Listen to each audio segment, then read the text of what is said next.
Later in life, in college, I heard a couple of Springsteen songs. I kind of became a little bit of a fanatic, slightly. It's possible that one time 60 Minutes did a story on Springsteen and his diehard fans, and they may have referred to a photo of me at a concert in Ireland as a Springsteen stalker. It's possible. Yeah, technically that was never proven. I just showed up for the concert, you know.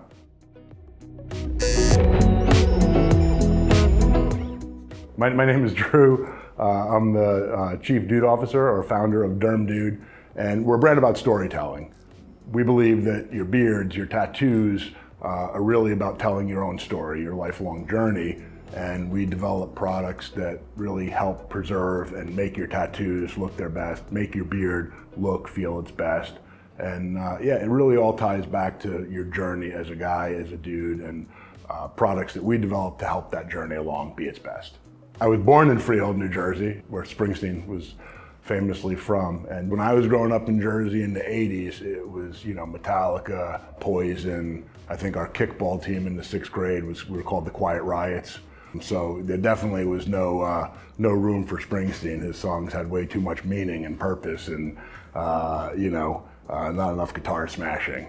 You know, I didn't think much of it, but when I was growing up in New Jersey, in the area I was, it was usually guys who had tattoos were kind of walking in and out of like the local watering holes, and you'd see a lot of the guys coming in and out had tattoos. So that was about the gist of it. The first tattoo I got, I was in college and it was pretty spontaneous and pretty stupid. I still have it. It was an attempt at an eyeball. And the inside of the eyeball is an attempt at a globe of the earth or the world, and surrounded by an eye with the eyeball, and then what is supposed to be a teardrop. All those things are what it was supposed to be. I think it looks more like a cyclops. But that was my very first one. So it's very odd that I continued on after that first experience, but it didn't shake me. I thought it was a rush. I did. It was like an adrenaline rush, like leading up to it, something you shouldn't really do is, throwing back 6 or 7 beers or 20 beers, but I was in college and an idiot, and me and a friend were gonna go get our first tattoos, and I think I thought about the design 20 minutes before. We were just like, let's go get a tattoo. It's a great idea. And went to a place. I think whoever did the tattoo, I'm sure he's a great dude, but it probably was one of the first or second ones he ever did, and I don't know that he's done many more. It wasn't necessarily his calling. I didn't know how my father would react. I knew it wouldn't be overly favorable. I didn't know if it would be like mockery or hostility, but either one was not, desirable. So, didn't really pull up my bathing suit that first summer home that much to show the leg as much. And then also as time went by, I was like, it's a fucking eyeball. What was I thinking? I think my parents started to notice tattoos, obviously, as they started to show up here and here and here, but I kind of started picking up steam, a little bit later in life, and then just was like, they might see me for a holiday, and maybe 6 months later, 10 more tattoos into it or something. I was more deliberate about my second tattoo. I didn't know what I was gonna get, but I wanted it to be more of an experience. I wanted it to be more planned out. I was living in Los Angeles, and there was the Sunset Strip tattoo shop. And I don't think I'd ever seen a music video on MTV where you didn't see, Motley Crue or Poison or someone like ripping down Sunset Strip on a Harley and passing by the Sunset Strip tattoo shop. So I at least knew that was kind of cool. I figured that place had a story, some heritage. So I was more like, all right, show me the book of tattoos that are like 25 to 50 bucks. And I picked out a tattoo, and the guy, did it on my arm right up here. And it was cool. It was, I was like, man, I got a tattoo at the Sunset Strip tattoo shop. Didn't have the Harley then, but I was on my way. Kind of two things happened where I became exposed to looking around and seeing, man, there's a lot you can do. Like I saw just some of the people in there and some of the designs, and I found myself then almost like looking at this little tattoo here, and now I feel kind of naked up here. Like I have this tattoo up here right on my shoulder, but feels like there needs to be a lot more. Like that was the first time I had that feeling of, before the tattoo was done, literally, what goes next? Kind of caught the bug there, maybe. When I talk about the rush of getting a tattoo for me, it's not the pain. I don't like the pain. And it's funny, if I can emphasize enough, I can hate the pain, which is when then people look at me and are like, what's wrong with you if you hate? But, it's like, that's a means to an end. I'll get through it because of what I want. The rush of it for me is planning and doing something that is so permanent, that is so deliberately permanent, non-changeable. You're making this lifetime, commitment to something. Even the one on my leg that, I laugh about or make fun of, I've not removed it. I just wouldn't. It's just not my way. I've built around certain tattoos. I talk about it like if I have an older tattoo and maybe I want something with a nicer design now that I have the access to better artists, or I can spend a little more money on budget than I used to, I still don't want to cover up my history, my past, my journey. That's part of my story. So even that original tattoo on my arm, $25 from 30 something years ago, I never wanted to get rid of it, so I kind of built a trophy case around it. It was part of my journey. It is part of my history. I didn't want to wash over that and kind of start out all the way at the other end. I want to remember everywhere I've been. For me, that's part of the tattoo experience. So the rush has always been, I'm doing something right now. It's not going to be changeable. Do it, man. And not knowing until you really look at it at the very end, where you're at. Yeah, the first one I did on my hand was right here. And that was like a big thought process. When you talk about the rush, that might have been one of the biggest rushes for me. First was going down past here, because when you make the decision of, all right, my sleeves aren't going to cover anymore. I'm going to be outed to the world. And then when I first was going to do my hand, and right as he started, I was like, hey man, not going to wear gloves for the rest of my life.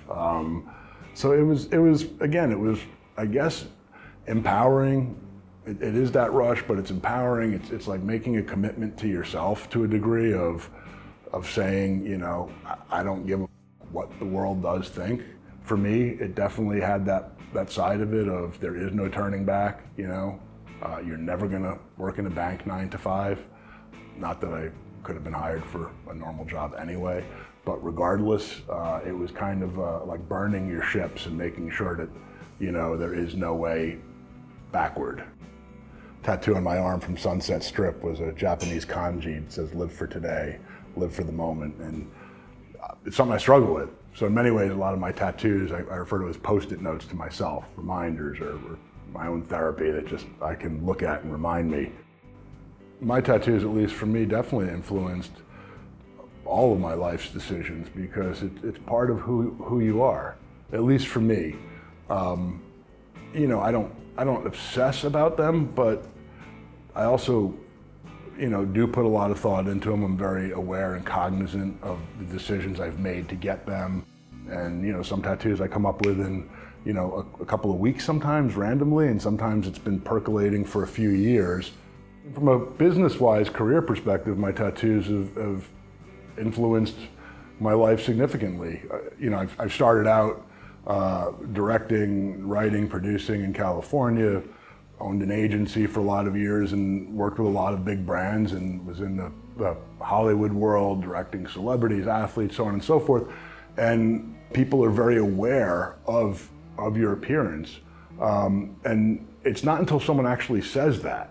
And I remember losing a large account, to a large pharmaceutical company that we thought we were going to get, and someone saying, well, you probably weren't really buttoned up for what they're looking for. And I'm like, well, what do you mean? What did we do wrong? And they're like, well, and they're like pointing at me, and I'm like, did I say something? And they're like, no, you're covered in tattoos. You're a pharmaceutical company. And then, probably like a month or two later, I was speaking to the owner of a large brand, and they were deciding between 3 different companies, and the guy looks at me on Zoom and he goes, he's creative, look at him. Then he turns to the president of his company and, fly him out here.